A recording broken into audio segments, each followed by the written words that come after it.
السلام علیکم پیارے دوستو، امید ہے کہ آپ سب خیریت سے ہوں گے۔ ہمارے پیارے نبی کریم صلی اللہ علیہ وسلم کی چند پیارے حدیث آپ کے سامنے پیش کروں گا، آپ سب اس حدیث کو یاد کر لیں۔ بسم اللہ الرحمن الرحیم۔ حضرت عبداللہ بن مسعود رضی اللہ عنہ سے روایت ہے کہ رسول کریم صلی اللہ علیہ وسلم نے فرمایا، کیا تم کو یہ نہ بتاؤں کہ کیا چیز سخت حرام ہے؟ پھر فرمایا، یہ چغلی ہے جو لوگوں کے درمیان پھیل جاتی ہے۔ انسان سچ بولتا رہتا ہے یہاں تک کہ اللہ تعالیٰ کے ہاں وہ صدیق یعنی سچا لکھ دیا جاتا ہے، اور جھوٹ بولتا رہتا ہے یہاں تک کہ اس کو کذاب یعنی جھوٹا لکھ دیا جاتا ہے۔ حضرت ابو ہریرہ رضی اللہ عنہ سے روایت ہے کہ عرض کیا، یا رسول اللہ، آپ ہم سے خوش طبعی کرتے ہیں؟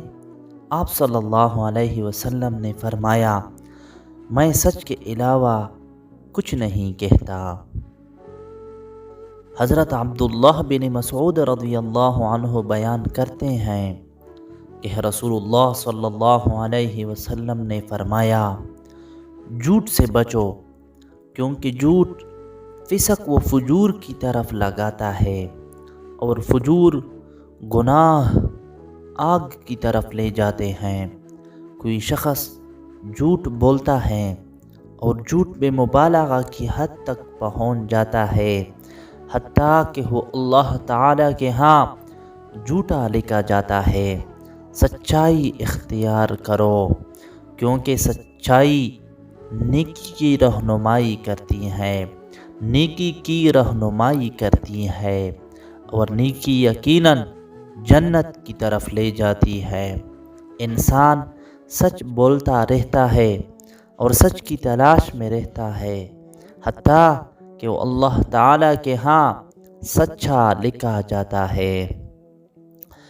حضرت عبداللہ بن عمر رضی اللہ عنہ سے روایت ہے کہ رسول اللہ صلی اللہ علیہ وسلم سے دریافت کیا گیا کہ لوگوں میں کون سا شخص سب سے بہتر ہے؟ آپ صلی اللہ علیہ وسلم نے ارشاد فرمایا، ہر وہ شخص جو مخموم دل اور زبان کا سچا ہو۔ صحابہ رضی اللہ عنہم نے عرض کیا، زبان کا سچا تو ہم سمجھتے ہیں، مخموم دل سے کیا مراد ہے؟ ارشاد فرمایا، مخموم دل وہ شخص ہے جو پرہیزگار ہو، جس کا دل صاف ہو، جس پر نہ تو گناہوں کا بوجھ ہو اور نہ ظلم کا، نہ اس کے دل میں کسی کے لیے کینہ ہو اور نہ حسد۔